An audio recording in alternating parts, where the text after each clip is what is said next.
দেখুন, আমি তো বুঝতে পারছি না যে এত পরে বোধোদয়টা কেন হচ্ছে। এই বোধোদয় যদি আগেই হতো তাহলে তো যারা যোগ্য তাদের তো কোনো পরীক্ষা দিতে হতো না। কোর্ট তো প্রথম থেকে এই কথা বলে গেছে যে আপনারা, অর্থাৎ এসএসসি, রাজ্য সরকার, তারা যোগ্য এবং অযোগ্য এই দুটোকে আলাদা করুক।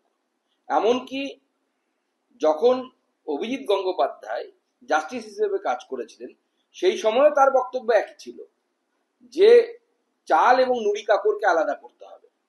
তো চাল এবং নুড়ি কাকড় যদি আলাদাই করা যেতে যায় তাহলে পরে এতদিন এত কিছু হলো কেন? কেন শিক্ষকরা দ্বিতীয়বারের জন্য পরীক্ষায় বসবেন? যারা টেন্টেড তাদেরকে বাদ দিয়ে দিতে হতো, বাকিরা বহাল তবিয়তে তারা চাকরি করতেন। কিন্তু দুর্ভাগ্যের বিষয় তৃণমূল কংগ্রেস সরকার এটাই করছে যে জল গাধা জল খায় ঘোলা করে খায়, নাকি এর মধ্যেও কোনো দূর অভিসন্ধি আছে?